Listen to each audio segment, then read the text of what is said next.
Good morning, all, and welcome to the service department of this fine dealership, inside which the kindly dealer, the genial service manager, the happy service writers, and the helpful cooperative mechanics are eager to embark on their day's adventure. As all of us realize, the key to a busy and profitable service department, with its better jobs for everyone and steady work without layoffs, is better service selling. Selling attractive accessories for more pleasant driving. Upgrading a free warranty adjustment to a needed tune-up. The opportunities are all around us. We will shortly discuss sales techniques for such items, but something else comes first, foremost, and always. Total selling. Building a strong following of steady customers whom our good workmanship and pleasant treatment keep not only satisfied, but enthusiastic. Now, all of us realize that, as all the books tell us, the customer is always right, and that if friction or dissatisfaction arises, each of us should examine it.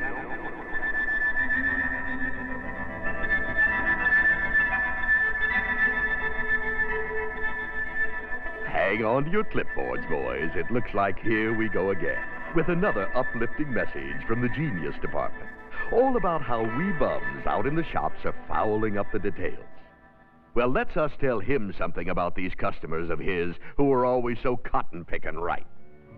Undoubtedly, they are fine and kindly people in their homes and places of employment. But when they turn their cars into our driveways and line up in our service lanes, so help me, something comes over them. And what comes over them is they turn into types. The first type, as who needs to tell us, is Cheapy the Chiseler, a sort of private Bilko who will happily spend $5 worth of time, our time, trying to con us out of a 50-cent part. Whatever needs fixing, it's because our boys broke it when he was in here for a tune-up 2 weeks ago. 2 years ago on the record. He's always trying to stretch the warranty into a perpetual subsidy for free repairs, including oil changes, filters, and broken windows. He hasn't yet figured out a way to stick us for his gasoline bills, but he's working on it. And next we have Sniffy, the Suspicioner. Writes down the mileage so she can tell if we drive her car in drag races when she leaves it with us overnight. And puts ink marks on her spark plugs so she can tell if a mechanic steals them and puts in old ones. She knows all service departments are crooked. It's just how you're going to gyp her this time. And of course, this is the doll. If we do skip something on the order, but it goes on the bill, this is the one it'll happen to. Of course, the male version of Sniffy is, here he comes now, Creepy the Stroller. Sometimes known as Harvey the Hoodlooker, walking around the stalls and sticking his neck around every mechanic in the shop. We lose more mechanics this way. Well, stroll around if you must, but let's not become emotionally involved. Then there's Short Fuse Fred, the VIP, a very important punk, who waits all of 5 minutes on a busy morning before he bangs in to see the boss. Always, Freddie has 15 car owners under his control, whom he names, all of whom are trading cars next month, so watch it, bub. Yes, I am, man. And when we can't do his job while he waits, there's some minor thing like replacing a transmission. It seems the salesman told him he could always have a loaner, which had just better be freshly washed and gassed and with new tapes on the stereo player. Any model, so long as it's a new Lincoln or T-Bird. And now we come to Einstein the expert, the factory-trained mechanic in a customer suit, who never tells us the symptoms, but exactly what to do. Where most people will say it's idling sort of rough, he says, file down the points to 007 and leave 2000's clearance on the rotor. And when he picks up his car, if the bill shows the shorted condenser that was really causing the trouble, he sounds off to the service manager. For the record, I should mention here that in some parts of the country there's a variation on the breed known as Einstein the Engineer, usually from one of the aerospace plants or a college, who asks us for the chemical analysis on the radiator hose couplings and what's the radio torque stress on the antenna. So who knows? He does. He's just checking whether to trust us with his car. which, by the way, is always about one wrench twist from falling apart. Customers will kindly remain out of the service area. And whenever we've got a stack up, we can count on Go-Go the Gabber, the marathon talker who can't just tell somebody what time it is. She's got to go about how to make a grandfather's clock, and what she does for breath is a mystery to medicine. This morning it seems that after a variety of analyses by neighbors, the postman, her son, and others, all of whom she quotes in full detail, it seems that under certain involved circumstances, the car, jiggles. Car jiggles, we write down, and Lord knows what the mechanic will have to say about that. Unfortunately, the dealer gets mad if she reports us as saying, "Madam, the problem is your wheelbase is missing." Jiggles. But always the maddest is Donald Duck, the instant screamer. The Donalds are mad before they come in. They build up their burn while they wait in the line, and they always open the conversation with excerpts from the hot letter they're going to write to Henry Ford. When Donald stops for breath and we ask him what seems to be wrong with the car, he says, "Don't ask me, that's what you're overpaid for." And out he goes. And you know what? Probably with the keys to his car in his pocket. Customers. Now, perhaps you men out there are saying to yourselves, once in a great while, an occasional customer may seem at first glance to be a trifle confused, perhaps even slightly in the wrong. Now, when we find ourselves falling into this error, let us quickly look back over our own actions and see what in our own demeanor or approach might have justifiably annoyed him. That is, in the words of the poet, let us try to see ourselves as others see us. Robert Burns. So, Robert Burns, what about us?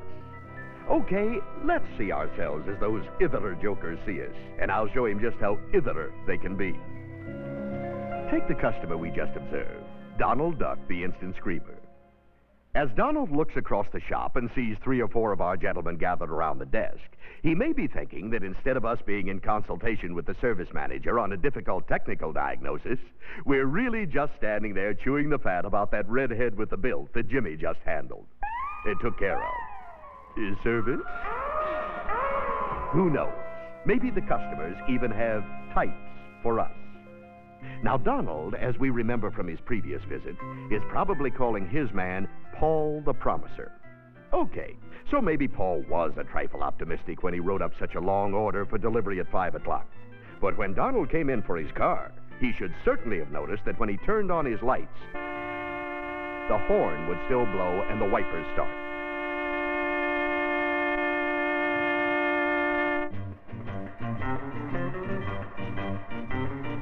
Customers will kindly... thank you. Where was I? Oh, yes, seeing ourselves as ithers and so on. Well, just because Sniffy, the suspicioner, has time to spend hours on her makeup every morning, she has no right to make up names about Sloppy George. When this is still a free enterprise democracy, where no law says you gotta shave every day, and a cigar is a lot better than dying of lung cancer. Besides, he's just chewing it. And who can keep looking like Mr. Clean all day with all this gunk around? So maybe George drops a few ashes on her carpet and keeps out the moths. And that little grease job George did on her steering wheel was charging her for it. Now, our finicky friend Einstein probably regards himself as merely the orderly type and looks on his service writer as Doc the Disorganized.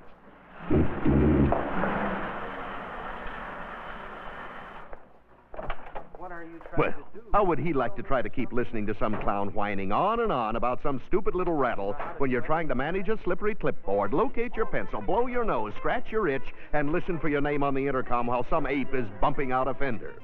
And furthermore, Doc was simply being sympathetic when he said... Funny, I got the same damn rattle in my car. And furthermore, it's none of Einstein's business how the mechanic is going to puzzle out Doc's handwriting. People don't always understand Einstein so good either. Oh, good. We've finally gotten rid of Yo. Well, don't just lie there. Run over him.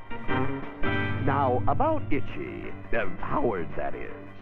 I do admit that occasionally the crisp and concise manner of speech of some of our service personnel may wrongfully be taken to seem discourteous or abrupt, especially when our diagnosis requires that we resort to a bit of technical terminology. Yes, madam, I understand about the hairpin, but have you noticed any indication of a failure to your upper camshaft interlock? The sidebar, a sudden increase in your coolant ratio. Well, speak up. Possibly, as Gogo the Gabber wrote in her last letter to Dearborn, this may make her feel that we think her little troubles, like the car stalling on railroad crossings, are rather petty. But that was no reason for her letter to call our man Itchy the Impatient.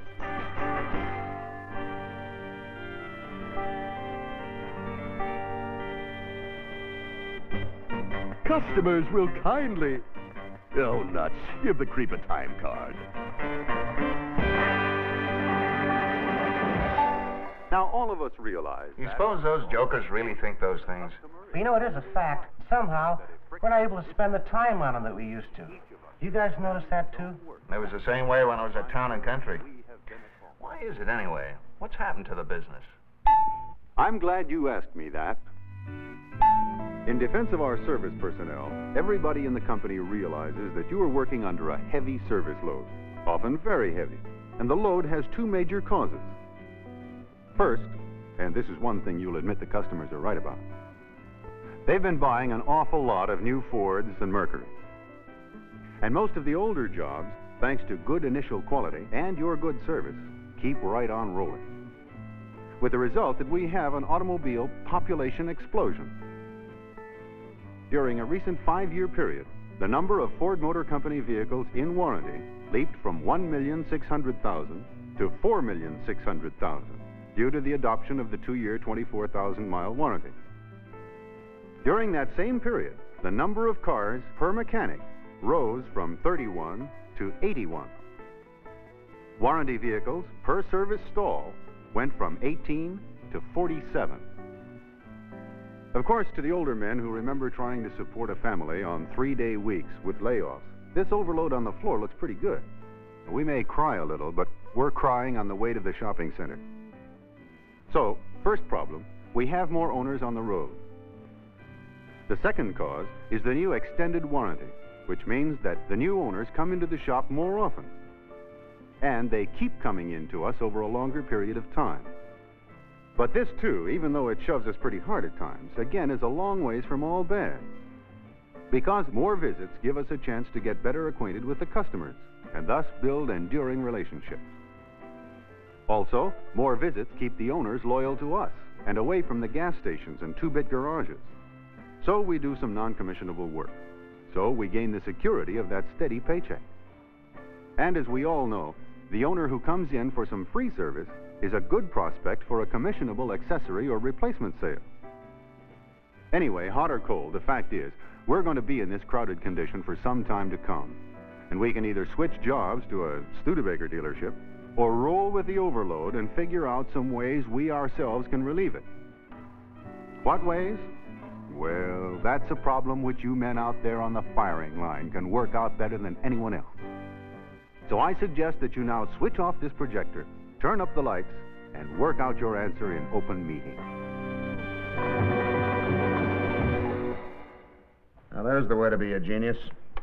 State the problem and walk away while we figure it out. Well, anybody got any bright ideas? Walt, you used to come by Town and Country once in a while to see Oscar. Remember that sign he had tacked up over the service desk?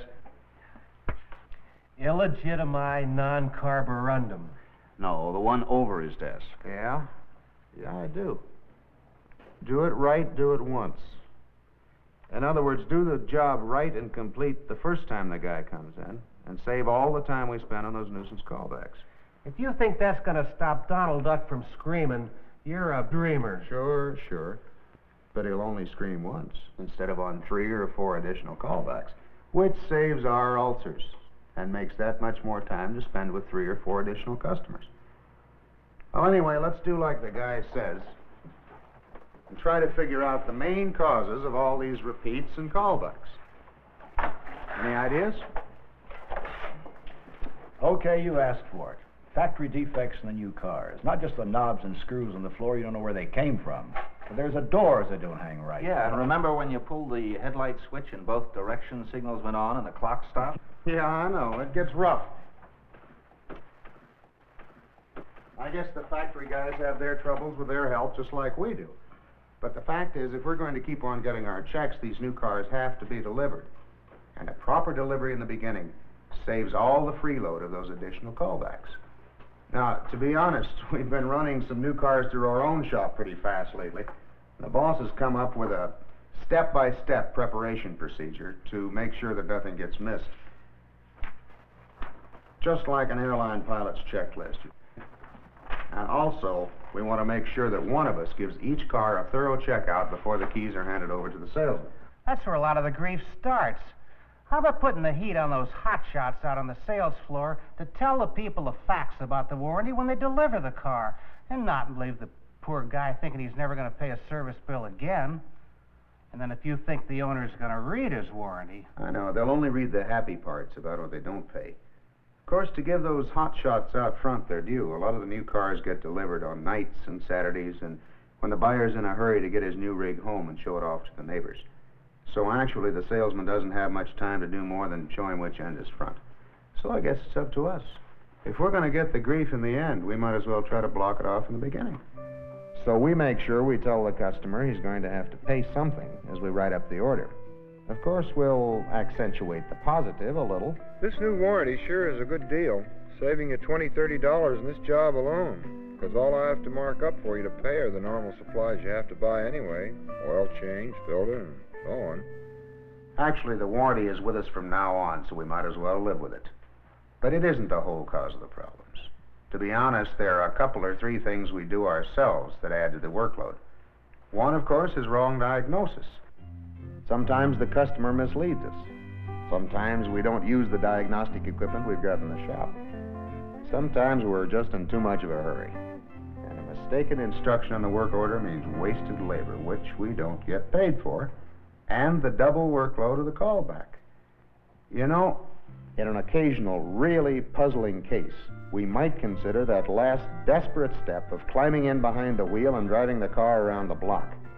If not right then, at least before the mechanic starts the work. And another thing, it doesn't take long on a really tough one to check the customer's file and get the history.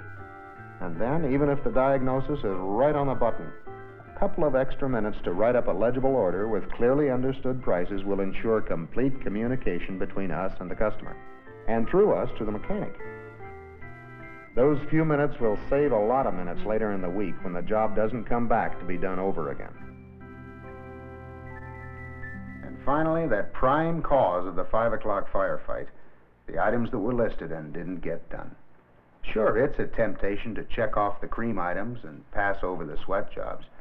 But if the guy was bugged enough to have us write it up in the first place, he isn't going to forget it. And if we miss it, he's going to spend more time coming back to chew us out and more hours in the stall.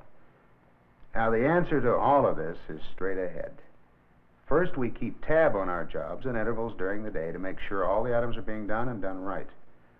We make a personal list of parts on order for our jobs to follow up. We road check the car if the work calls for it. And finally, and this is really vital, before giving a completed order to the cashier, we make sure that every job on that order has been done. Because if the door handle the guy paid to have fixed comes off in his hand, how can he know the oil we charged him for was really changed? And generally, we make sure we don't have that guy back in the line later in the week. So there are certain things we can all do to lighten the workload and help keep the customers happy. Proper new car delivery, explain the warranty, correct complete diagnosis, and follow through on the order. But we might as well face it. Whether it's our fault or theirs, there are times when we'll have to give some of the customers unhappy news.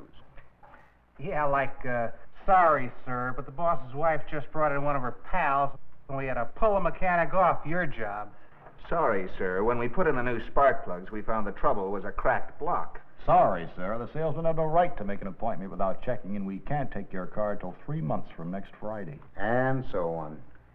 The fact is, no matter how well we do our own jobs, no matter how carefully we check out the work, there are still going to be problems. And there'll be some of the customers, the oddballs, the wrongos, the Donald Ducks, and the chiselers, that'll still be hard to handle no matter how good the work. In other words, they say, into each life some rain must fall, and sometimes our jobs seem to be in very wet country. But the fact is, they never come in here unless they've got trouble. Something's bugging them. And hot or cold, as the man says, it's their dough, and they've still got it. And to keep the paycheck steady, we want it. So as with anybody else in a business that deals with the public, there are times when we've got to swallow our anger. Play by the customer's rules. That is, we take them as they are. Nice guys and wrongos, friendly ones and the louses, and we rock with them. With the simplest recipe in the world. And the recipe is... Well, brace yourselves, boys. Here comes the corn. Except that actually it isn't corn at all. It's simply so true and fundamental, and it's been said so many times that nobody listens anymore. But a guy who works by the recipe will be surprised at how it lightens his load and gets people off his back and makes his life happier. The recipe is friendliness. Friendliness, patience, and honesty. Friendliness? Fine, but being friendly is something a man feels. How do you show it? Well, one example, when another car rolls in 3 or 4 positions back in the waiting line, we'll give the driver a wave to let him know we know he's waiting. And if it's going to be a long wait, excuse ourselves and drop back there for a second to tell him it's just one of those mornings, but we've got him in mind. We can greet each customer with a nice smile. A smile that we mean, incidentally, regardless of who he is. And go a little out of our way to give him, or especially her, the feeling that he's getting our full attention and our honest interest in his problems, that we really want to help. Along with friendliness comes patience, which sometimes doesn't come too easy with the lines stacking up on us and Go-Go the Gabber dithering about what the salesman told her when she bought the car. But it's still kind of like jiggles, and so on and so on. But believe me, it will pay off tomorrow or the next day by blocking off another call back if we do take the extra few minutes now to let her get the full story off her chest and let us get the order right. And whenever we can sense the possibility of a misunderstanding later on, we can take the time to explain the charges in advance so the customer will be prepared for the bill. And so Sniffy can make sense tonight as she tells her husband what we said was wrong with the car. And all the time, we can keep thinking, keep locked on to what we're doing, keep in control of the situation, and be honest with the people. And out of all this comes something that can give us our real payoff. Because like courtesy, friendliness is contagious. I'm not kidding. Try it.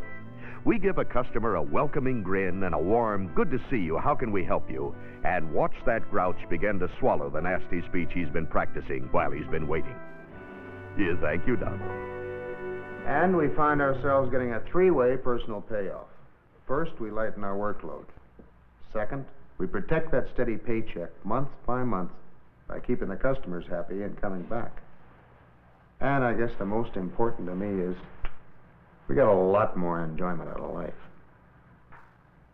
Come to think of it, it might do pretty well for some of us around home.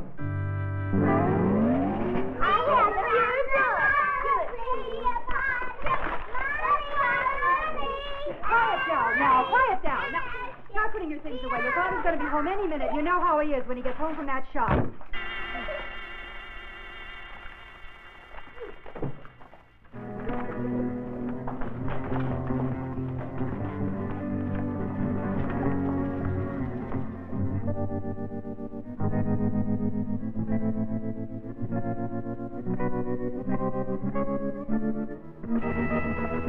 Hi, doll. You're beautiful tonight. Hi, kids. You look like you've been having a great day. Is everybody happy? That smells good. Go phone Dr. Cassidy. Your father has finally cracked under the strain. The adjustment may take a little time, but she'll get used to it. And so will you. Why don't you try it sometime?